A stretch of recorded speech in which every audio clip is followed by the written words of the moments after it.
வணக்கம். ஸ்ரீ சிவசூர்யா ஜோதிட வித்யாலயம் வழங்கும் காலச்சக்கரம். நான் சிவசூர்யா செந்தில்குமார், கோவில் நகரம், கும்பகோணத்திலிருந்து. இந்த காணொலியில் நம்ம பார்க்க இருப்பது, கிரகங்கள் எப்படி இருந்தால் யோகத்தை கொடுக்கும். கிரகங்கள் யோகத்தை எப்படி அளிக்குதுன்னு பார்த்தீங்கன்னா, எந்த ஒரு கிரகமும் தனித்து நின்று யோகத்தை ஒரு ஜாதகருக்கு அபரிமிதமாக வாரி வழங்கிட முடியாது. இது நமக்கே தெரியும். ஒரு பழமொழியே உண்டு, ஒன்றுபட்டால் உண்டு வாழ்வுன்னு. ஒரு கையால் ஓசை எழுப்ப முடியாது, 2 கை தட்டினா தான் ஓசை வரும் அப்படிங்கிறது தெரியும். ஒரு இடத்துக்கு வேலைக்கு போகிறோம், நம்ம தனித்து இந்த வேலையை நீ பாருன்னா நம்மளால் செய்ய முடியுமா?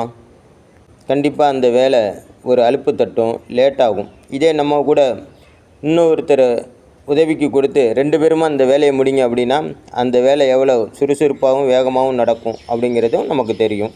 அப்போ அந்த ஒன்றுக்கு மேற்பட்ட நபர்களை கொடுத்து 2 பேருக்கு 3 பேர் கொடுத்தா இன்னும் வேலை வேகமாக நடைபெறும். வேலை வேகமாகவும் நடைபெறும், தொய்வு இல்லாமல் நடைபெறும், சீக்கிரமாக நடைபெறும். இதே கான்செப்ட் தான் நம்ம ஜோதிடத்தில் எடுக்க போகிறோம். அதாவது ஒரு ஜாதகருக்கு ஒன்றுக்கு மேற்பட்ட கிரகங்கள் சேர்ந்து ஏதாச்சும் ஒரு ராசியில் இருந்து அந்த கிரகங்களில் ஏதாச்சும் ஒரு கிரகம் திசாபுத்தி நடக்கும்போது நற்பலன்களை வழங்கும். ரெண்டாவது பார்த்திங்கன்னா, தன்னோட ராசி மண்டலத்தை, தன்னோட வீட்டை மாற்றிக்கிறது, அதை பரிவர்த்தனையில் இருந்துச்சுன்னா நற்பலன்களை வழங்கும்.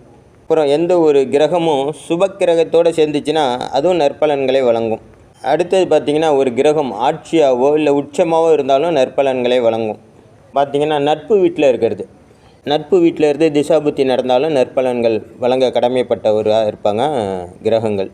அப்புறம் பார்வை பலம். பார்வை பலம்னா ஒரு கிரகத்துக்கு இன்னொரு கிரகத்தோட பார்வை பலம் கிடைச்சின்னா அதுவும் நல்லா அங்கே பாசிட்டிவாக வேலை செய்யும், நற்பலன்களை வழங்க கடமைப்பட்டிருக்கும். அடுத்ததாக பார்த்திங்கன்னா, கேந்திரத்தில் இருக்கிறது, 1, 4, 7, 10 இருக்கிறது. இந்த மாதிரி இடத்துல இருந்து திசாபுத்தி நடந்தாலும் நற்பலன்களை வழங்க கடமைப்பட்ட கிரகங்களாக இருக்கும்.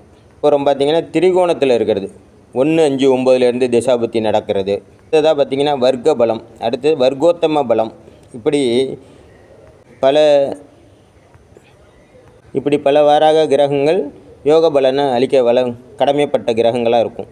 இது வரைக்கும் நீங்கள் நம்ம சேனலை சப்ஸ்கிரைப் பண்ணாமல் பார்த்தீங்கன்னா சப்ஸ்கிரைப் பண்ணி பாருங்கள். இந்த பதிவு உங்களுக்கு பிடிச்சிருந்தா மற்றவங்களுக்கு ஷேர் பண்ணுங்கள். நன்றி, வணக்கம், நல்லதே நடக்கும்.